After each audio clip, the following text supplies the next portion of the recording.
하나님 말씀은 마태복음 25장 24절 말씀입니다. 한 달란트 받았던 자도 와서 가로되 주여 당신은 굳은 사람이라 심지 않은 데서 거두고 해치지 않는 데서 모으는 줄을 내가 알았습니다. 두려워하여 나가서 당신의 달란트를 땅에 두었나이다. 벗어서 당신의 것을 받으셨나이다. 예수님께서 달란트의 비유를 말씀하실 때 5달란트 받았던 자가 와서 계산하고 2달란트 받았던 자가 와서 계산을 하고 그리고 이제 마지막으로 1달란트를 받은 자가 주인에게 나와서 가로되 주여 당신은 굳은 사람이라 심지 않는 데서 거두고 해치지 않는 데서 모은 줄을 내가 알았습니다. 두려워서 땅에 감추었다고 벌써 당신의 것을 받으셨네. 그러니까 자신의 그 게으름으로 인해서 아무것도 열매 맺지 못하고 남기지 못한 것에 대한 그런 핑계를 주인에게 돌리는 거예요. 아무것도 하지 못한 것에 대한 그런 책임을 주인에게 돌리는 참 어지간히 이런 패역한 종의 모습을 보고 있습니다. 26절에 그 주인이 대답하여 가로되 악하고 게으른 종아 나는 심지 않은 데서 거두고 해치지 않는 데서 모으는 줄을 네가 알았느냐? 그러면 내가 마땅히 내 돈을 취리하는 자들에게나 두었다가 나로 돌아와서 내 본전과 비올리를 받게 할 것이니라 하고 자신이 아무것도 남기지 못한 것에 대한 그런 책임 전가를 그 주인에게 했던 자의 그 성향 정체가 이제 드러났죠. 악하고 게으른 종이었습니다. 그가 악하고 게을렀기 때문에 아무것도 남기지를 못했어요. 그리고 하려고 시도 자체를 하지도 않았습니다. 그리고 그 모든 책임은 주인에게 전가하려고 그 자신의 게으른 그 죄에 그 위에 또 죄를 한 가지 더 얹히는 이런 모습이 이 악하고 게으른 종에게서 보여졌습니다. 주인은 이렇게 말씀합니다. 네가 마땅히 내 돈을 취리하는 자, 그러니까 이자를 받는 자들이요. 주었다가 나로 돌아와서 내 본전과 비올리 이자라도 받게 해야 될 거 아니냐. 가만히 묻어놓지 말고. 그렇게 말씀하고 28절에 그에게서 그 1달란트를 받아 10달란트를 가진 자에게 주어라. 10달란트를 가진 자에게 주라고 이렇게 주인이 말씀했는데요. 원래 이 사람은 5달란트를 남긴 종이었습니다. 5달란트를 자신이 받았었고 또 5달란트를 남겼어요. 그러니까 도합 10달란트를 이제 소유하게 된 거죠. 주인이 이제 10달란트를 가지라고 했으니까. 그런데 거기다가 1달란트까지 겸으로 보너스로 받은 거예요. 그럼 원래는 5달란트를 받은 종이었는데 총 11달란트를 소유하게 된 겁니다. 무릇 있는 자는 받아 풍족하게 되고 없는 자는 그 있는 것까지 빼앗기리라. 자, 이것이 사람의 계산법하고 물론 사람도 정상적인 사람이죠. 주님의 계산법의 차이예요. 그러나 더더구나 특히 공산주의자들은 뭐 일한 녀석이나 일하지 않는 녀석은 다 똑같이 주려고 하고 또 자본주의 세상에서는 그래도 양심 있는 뭐 소유주나 주인은 뭐 열심히 한 사람은 뭐 더 주려고 합니다. 그런데 우리 주님은 그보다 더 적극적으로 있는 자에게는 더 줘버리고 그나마 없는 자는 있는 것까지 빼앗아 버리는 것이 우리 주님의 계산 방법이에요. 우리 그리스도인들은 이걸 알아야 돼요. 예수님의 계산 방법이 어떠하신지를. 물론 이 세상에서도 자본주의 사회에서 열심히 일한 사람들이 자기가 일한 만큼 가져가는 것이 그게 정상적인 사회의 모습인데요. 우리 주님은 그보다 더 한 단계 위로 가진 자, 열심히 한 생명에게는 자기가 열심히 한 만큼 고스란히 다 가져가게 하고 거기다가 보너스까지 더 얹어주는 덤까지. 그래서 자기가 받은 거, 원래 받은 거, 그리고 장사해서 남긴 5달란트, 그리고 1달란트까지 그 악하고 게으른 종이 아무것도 하지 않고 못 얻었던 그것까지 빼앗아 가지고 5달란트를 남긴 종한테 다 몰아줘 버렸습니다. 이것이 주님의 계산 방법이에요. 그러니까 우리 그리스도인들은 교회의 머리가 되시고 우리의 주인이 되시는 우리 예수님의 계산 방법을 알아야 돼요. 계산 방법을 잘 알아야 열심히 할 거 아니겠어요? 계산 방법을 모르니까 열심히 하려고 하지 않는 거죠, 사실은. 또 알면 뭐 하겠어요? 믿는 것과 아는 것이 일치가 되지 않으면 그냥 머리 지식으로만 남아있어요. 아, 주님은 가진 자에게 더 주신다고 하더라. 그런 지식만 머리에서 그냥 1년 내내 머리에서 맹맹맹 빙빙빙빙 날파리 돌듯이 머릿속에서만 맴돌고 있는 거죠. 아는 것과 믿는 것이 하나가 되지 않으면. 29절에 예수님께서 이렇게 정리를 하시는 거예요.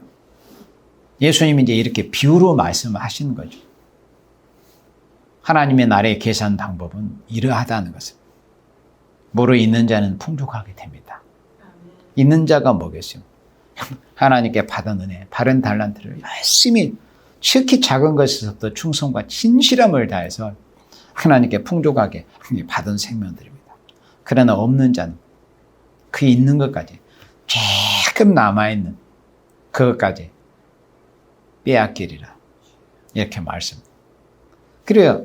사람들이 그냥 이거는 뭐 상식적으로 생각할 때 너무 무자비하지 않는가? 너무 박절하지 않는가? 사람들이 이렇게 생각할 수가 있잖아요. 그렇게 보여지잖아요. 그런 이것이 주님의 계산 방법이라니까요. 있는 자는 더 한없이 많이 줍니다. 있는 자는 조금 있는 것까지 하나님이 거둬버려요. 그러니까 이런 말씀을 통해서 그리스도인들은 두려움을 느껴야 돼요. 무서움을 느껴야 돼요. 하나님이 인생에 대해서 어떻게 계산을 하신 것에 대해서 하신다는 것에 대해서 두려움을 느껴야 됩니다. 두려움이 없기 때문에 말씀을 보아도 두려움이 느껴지지 않고 또 말씀이 보여줘도 그냥 지식적으로 아는 것뿐이고 행동으로 삶으로 옮겨지지 못하는 것이죠. 주님의 계산 방법을 우리는 바로 알아야 됩니다. 살아볼 때는 정말 무자비하고 인정사정 없는 것 같아요. 그러나 그것이 주님의 계산 방법이에요. 그러니까 공산주의자들의 계산 방법과 우리 주님의 계산 방법 완전히 반대입니다. 나는 주님의 계산 방법이 너무 마음에 들고 너무 고맙고 너무 감사해요. 근데 사실이 있잖아요.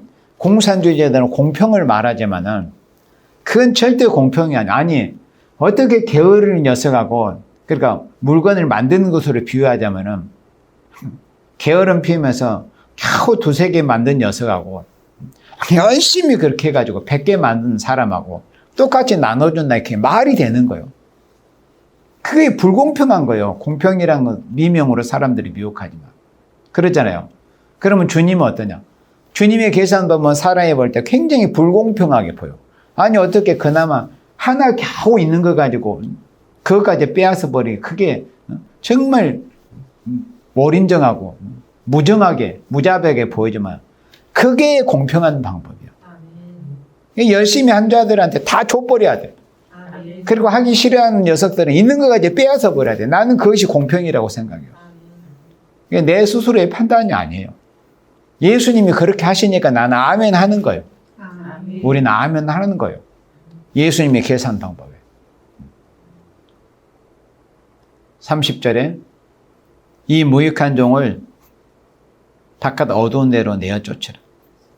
누가 무익하냐면은 악하고 게으른 것들이 무익한 것들입니다. 악하고 게으른 것들. 아니, 오죽 이 한 달란트를 받은 자는 악하고 게으른 녀석이요. 그러니까 원래 한 달란트를 받은 거예요. 자기 분량대로 받았거든요. 문화는 다 똑같이 공평히 받았지만 각 사람의 분량에 따라서 한 달란트, 두 달란트, 다섯 달란트를 주신 거예요.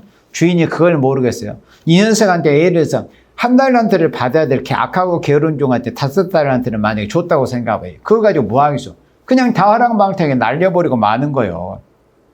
그래서 한 달란트를 받아야 될 악하고 게으른 종은 안 줄 수는 없으니까 그냥 한 달란트만 주신 거예요. 네. 주님은 다 아시거든요. 사람의 분량을 다 알아요. 그리고 다섯 달란트를 주신 그런 종은 아시거든요. 얼마나 성실하고 지극히 작은 것에 충성된, 충성스러운 그런 마음을 가지고 충성된 사람 됨됨이가 얼마나 충성된다는 걸 알기 때문에 다섯 달란트를 준 거예요. 그래서 이 무익한 종을 바깥 어두운 데로 내어 쫓기를 무익한 종. 그러니까 이 게으르고 악하고 게으른 것들은 어디에다도 쓸데가 없어요. 개똥은 뭐 옛날 말에 개똥은 약이라도 쓰고 거름이라도 합니다. 이 악하고 게으른 종은 개똥만도 못하는 거예요. 개똥만도. 게으른 인간이 되어서는 안 돼요.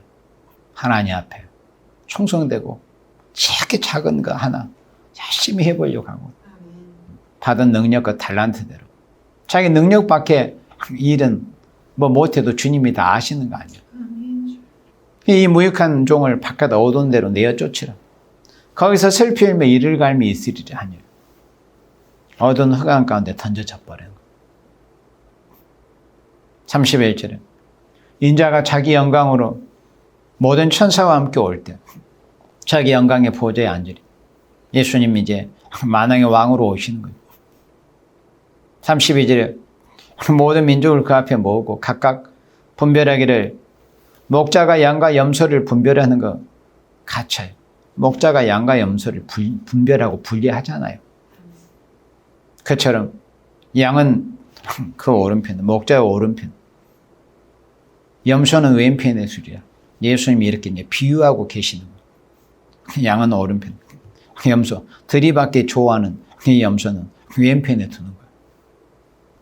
순종하기 싫어하고 목자를 따라서 그저 종종걸음으로 목자를 따르기를 좋아하고 순한 양 같은 순종하기 좋아하는 양들은 오른편에 두고 들여받기 좋아하고 순종하기 싫어하고 지멋대로 이기적으로 그렇게 하려고 하는 이 염소 이것들은 왼편에 두는 거예요.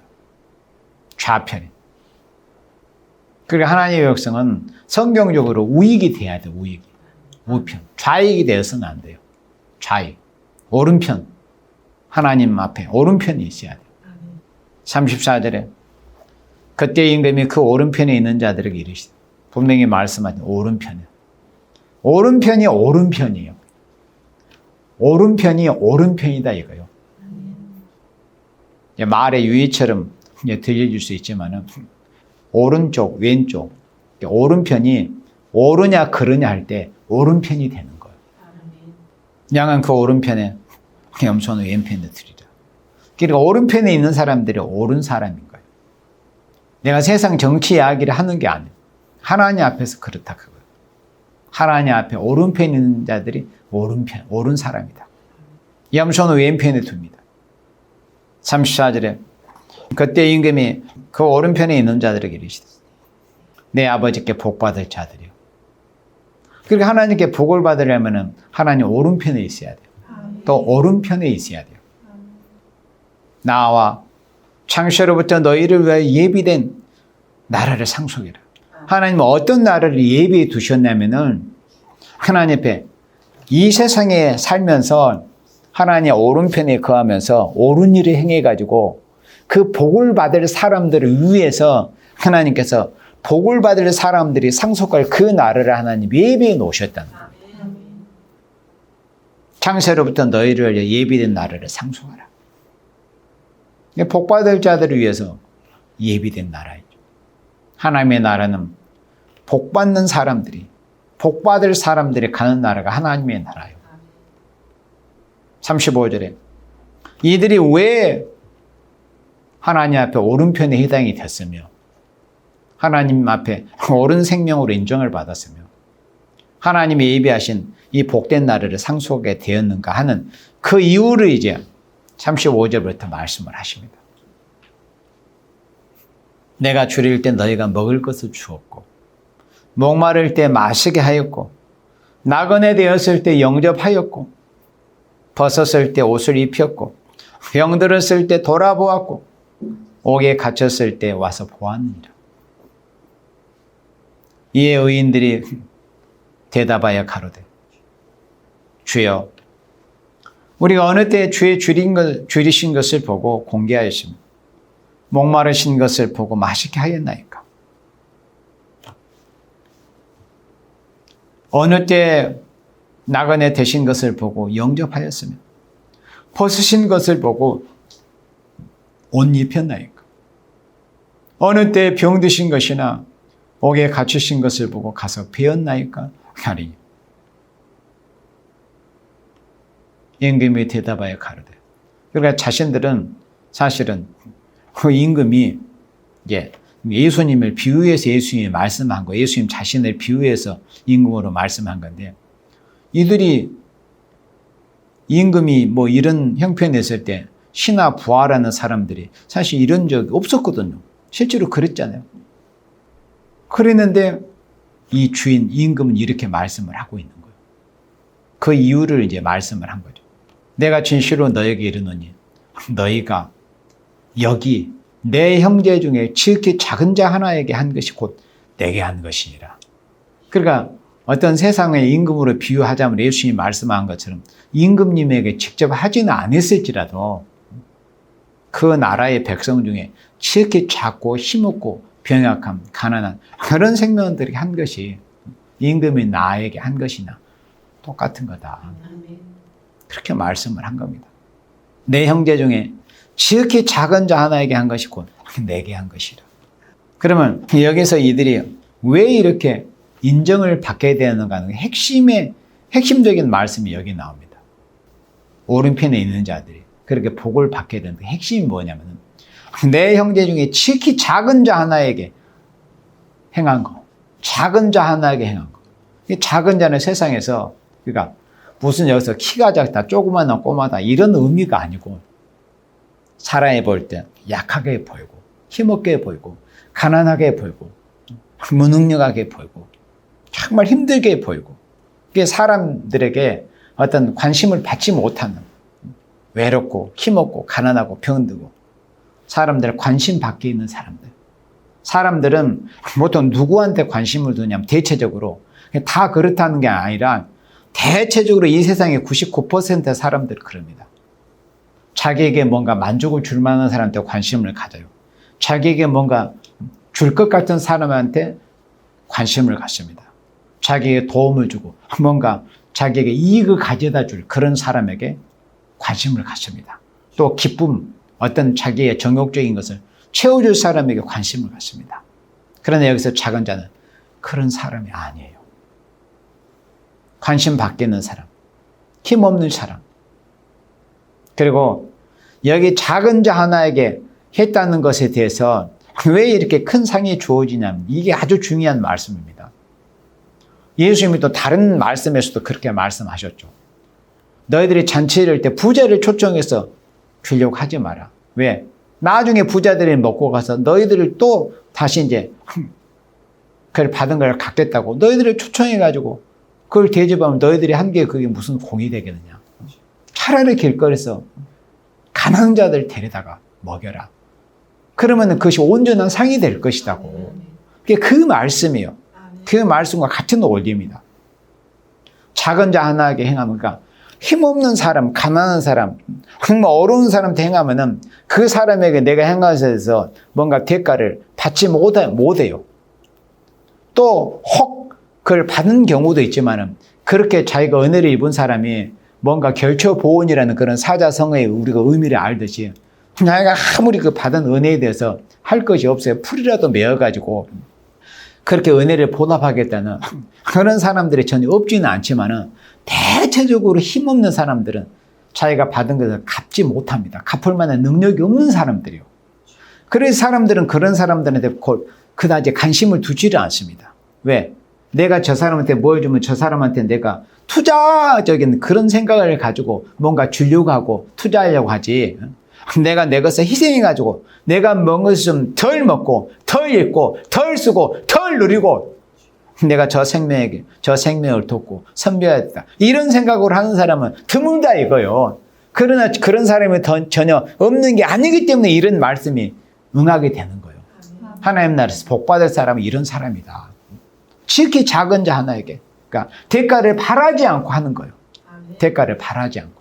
내가 저 사람한테 뭘 하면 저 사람이 나한테 뭘 대가를 배로 갚아주게 돼. 이런 걸 생각하지 않고 대가를 바라지 않는 그 대상이 바로 이 작은 자에 해당이 되는 거예요.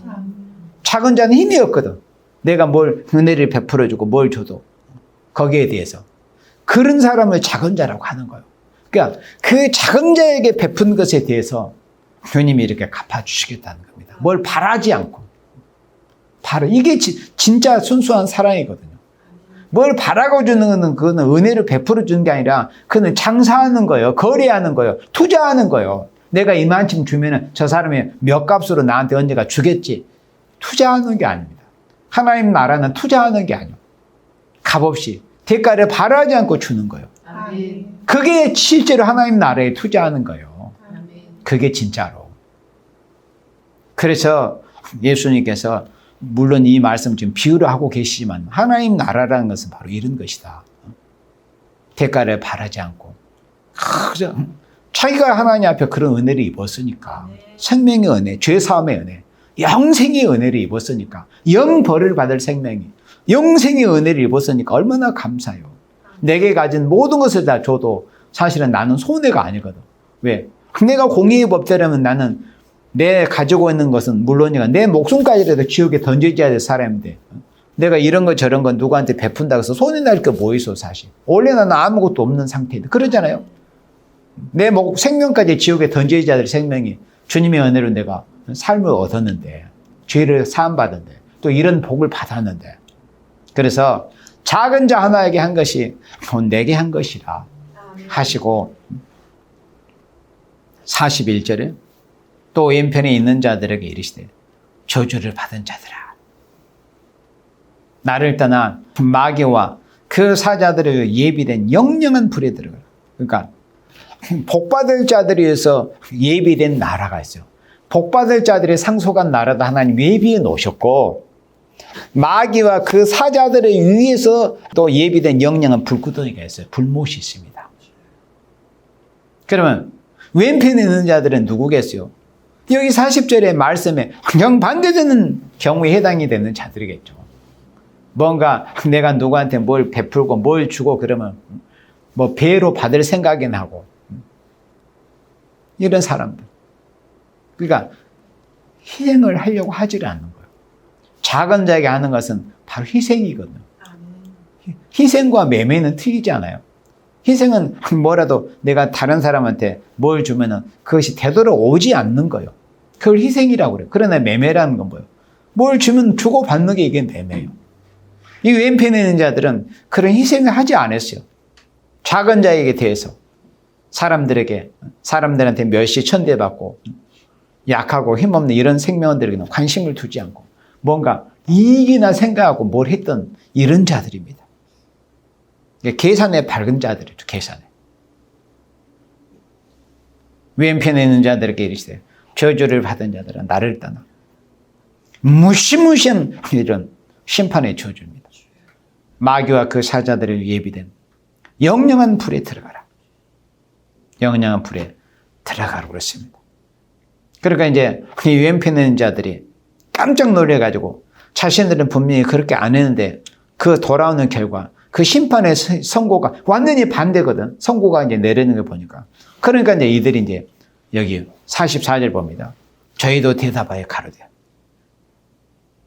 주여 우리가 어느 때에 주의 줄이진 것이나 목마르신 것이나 나그네 되신 것이나 벗으신 것이나 병드신 것이나 옥에 갇히신 것을 보고 공양치 아니하더이까. 이들은 사실은 자신이 누구한테 뭘 해가지고 대단하게 뭔가 어떤 반대급부를 바라고 그런 것은 많이 있던 사람들입니다. 세상에서 잘나고 똑똑하고 부하고 강하고 이런 사람들이 많이 뭔가 했던 사람들입니다.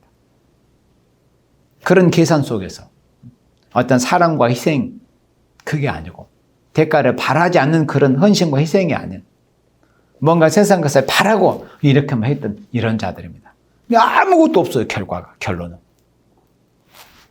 근본적으로 믿음이 없는 사람들이었어요. 그래서 믿음이 그렇게 중요합니다. 믿음이 없었기 때문에 그런 거예요. 믿음이 있는 사람은 내가 아무런 대가를 바라지 않고 이 소자에게 냉수 한 그릇, 물론 하나님께서 늘 그런 걸 바라고 하는 건 물론 아닙니다. 그냥 하나님께 은혜를 받는 순수한 마음으로 그런 마음이 들잖아요. 물이 필요한 생명에게, 목마른 생명에게 물을 주고 싶고, 가난한 생명을 도와주고 싶고, 약한 생명을 도와주고, 이게 은혜 받은 사람에게 자연스럽게 드는 마음이잖아요. 그러나 왼편에 있는 자들은 항상 그냥 계산에만 팔고요. 그냥 계산기는 잘 두드려요. 그 잘못된 계산기만 백날 두들고 있는 거예요. 하나님 나라의 계산 방법은 분명히 다르다고 그랬잖아요.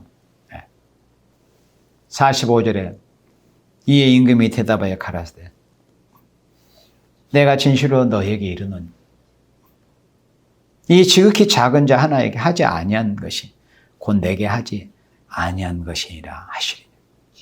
사람들에게 딱 몇십하고 천대밖에 좋은 그런 생명들에게는 자기가 뭘 해가지고 그 어떤 반대급부로 받을 만한 그런 대상이 아닌 사람에게는 아무것도 하지 않았던 이런 자들입니다.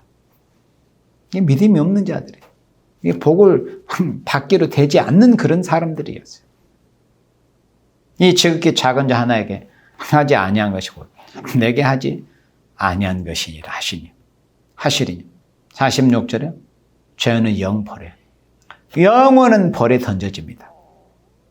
의인들은 우편에 있었던 생명들, 지극히 작은 자 하나에게 희생하고 헌신하고 진짜 순수한 사랑을 베풀었던, 자기가 예수님께 그런 사랑을 받았으니까 그런 사랑을 베풀었던 생명들은 영생에 들어갑니다. 영벌의 반대가 영생이에요. 영생에 들어가려 하시니라. 자, 예수님께서 이런 말씀을 하신 것은 결국은 이 세상에서 인생이라는 것은 이 세상을 우리가 어떻게 살았느냐에 따라서 다 결산날에 계산을 받아가지고 결국은 보험을 받는다는 것을 예수님께서 비유하시고자 하신 그런 말씀이었어요. 그 말씀하시고자 하시는 그런 비유였습니다. 행위대로 다 보험을 받는다. 그래서 에레미야 32장 19절에 이런 말씀이 있습니다. 에레미야 32장 19절에 주는 모래게 크시며 행사에 능하시며 인류의 모든 길에 주목하시며, 인류의 모든 길을 하나님이 주목하신다는 걸 알아야 돼요. 하나님의 눈이 얼마나 밝으십니까? 보지 못하신 것이 없습니다. 모든 인생의 모든 행동거지를 다 낱낱이 잠시도 놓치지 않고 순간을 주목하고 계시는 하나님. 인류의 모든 길에 주목하시며 그 길과 그 행위에 열매대로 봉하시나이다. 한 생명 한 생명이 어떤 길을 갔으며 어떤 생각과 어떤 행위, 어떤 말로서 어떻게 했는가에 대해서 그 행위대로 보응하시는 하나님이십니다. 그 행위대로. 심령폐부를 살피신 하나님. 그 심령폐부 안에는 그 상태가 결국은 입이라는 통로를 통해서 결국 나옵니다. 그래서 마태복음 12장 35절 말씀 봅니다. 마태복음 12장 35절에 하나님은 인류의 모든 길에 주목하시며 그 길과 그 행위에 열매대로 보응하신다고 하시는데, 우리 인생이, 특히 우리 그리스도인들이 이 땅에 사는 날 동안에 우리가 조심하고 주의하고 삼가야 할 것이, 삼갈 것이 참으로 많지만은 특히 입의 말, 왜? 안에 있는 것이 나오기 때문에. 말 한마디로 생명이 왔다 갔다 할 수가 있거든요. 그게 성경에 기록이 되어 있어요. 말 한마디. 말 한마디가 자기 생명을 자해한 그런 일이 있을 수도 있고, 또 세상 속담에서 말 한마디로 천냥빚을 갚는다는 그런 속담도 있는 것은 그게 성경 말씀 아니지만은 예로부터 사람들이 인류 역사가 흘러오면서 말의 중요성에 대해서 그것이 굉장히 교훈을 주는 그런 속담입니다. 말 한마디로 천냥빚을 갚는다는 거지. 그러니까 말이 얼마나 중요한 거. 사람들의 입의 통로를 통해 죄를 다 거의 짓거든요. 한 거의 90%는. 그렇잖아요.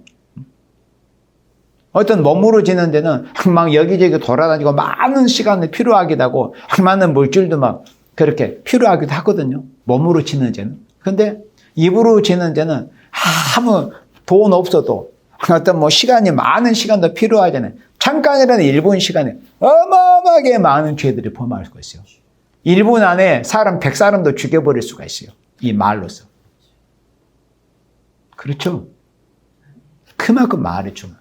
그리고 하나님 앞에 온갖 어떤 사람의 50년 지을 죄를 그냥 한순간에 한 1분 안에 입으로 다 범죄해 볼 수가 있어요.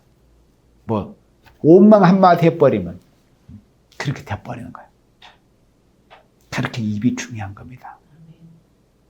그래서 입술을 제어할 줄만 안다면 자기 몸도 굴릴 수 있다고 그랬어요. 마태복음 12장 35절에 선한 사람은 그 쌓은 선에서, 그러니까 그 10년 안에 선이 쌓여있기 때문에 그게 입으로 나온다니까요. 선한 사람은 그 쌓은 선에서 선한 것을 냅니다. 선한 것을 낸다는 건 그 10년 안에 쌓여진 그 선이 입 밖으로 나온다 이거예요.